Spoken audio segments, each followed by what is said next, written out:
2016 fucking blows. It's always strange how the death of some person that you never knew but watched all the time or listened to all the time can have such a resounding effect on your life and in general. We look up to athletes, we look up to musicians, we look up to celebrities, sometimes in hopes of meeting them, but a lot of the time, most people don't get that opportunity.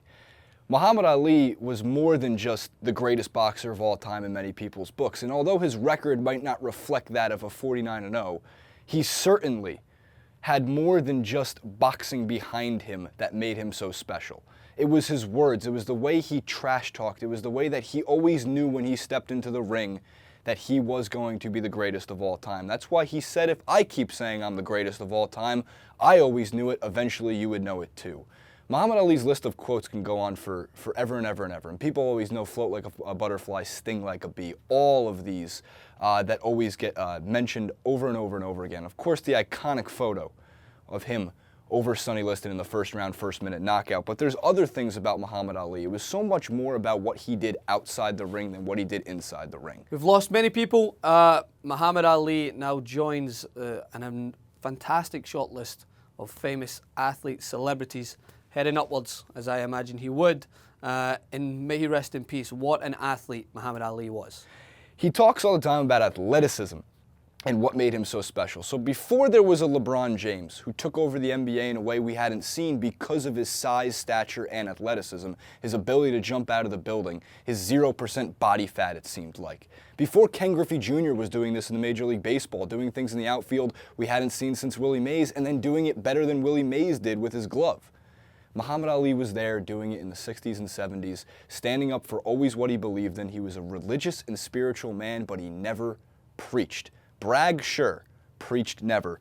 Some of his quotes, though, truly can resonate with anybody, and a lot of it is outside the sport of boxing altogether. A man who views the world the same at 50 as he did at 20 has wasted 30 years of his life. It isn't the mountains ahead to climb that wear you out, it's the pebble in your shoe.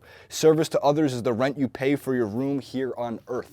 From the Rumble in the Jungle to basically setting forth the precedents as to how athletes should handle themselves on a daily basis. The trash talking that we see relentlessly in every sport, it started with him. He was the originator of the man who could hold himself in such high regard and intimidate anyone in the world just with his words, and then he would simply follow it up with his actions. He felt that it wasn't boxing that it was his calling. He felt the need to talk to people, to be one with the people. I actually had the ability to talk to his family. He managed to keep love in his heart and forgiveness in his heart, and I think they'll take that from that too. If a man can go through that and survive that, if his spirit of who he is can stay intact and grow, and he can still spread love, not hate, that's just amazing, amazing, beautiful lesson. The way that he touched them in more ways than anyone could ever imagine when it comes to the advice that he'd given them, and the fact that he would often just record things at an early age so that when they look back, they could just realize the things that he had said to them and take that forward and help put it towards their life and try and sculpt the way they envision things. He just was a masterful athlete, a mastermind in general, stood for his beliefs, and undoubtedly will go down in history as the greatest known athlete to have ever partaked in sports. One of the things that hurts the most when it comes to Muhammad Ali was somebody who was so great with his voice and so great in the ring, unfortunately went through such a terrible, debilitating disease such as Parkinson's, and obviously had some brain matter issues after he fought in the sport for over 60 fights. His last win came against Leon Spinks in 1978 through a unanimous decision. He followed with 2 losses after that. But the iconic memories that Muhammad Ali leaves behind are stuff that's going to be told for years to come. I never got to watch Muhammad Ali fight in person. I wasn't even alive. I was born 15 years after his last fight, 20 years after his best fight against Joe Frazier. But it's the matter that it's so rewatchable. It's always going to be played. When it comes down to who is the greatest athlete of all time, 2 years ago I've said it. A year ago I've said it. I've had the same bar conversation over and over. There will never be an athlete as great as Muhammad Ali.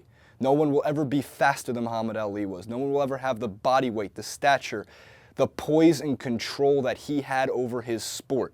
No, a lot of people won't give him even the credit of being the greatest boxer of all time.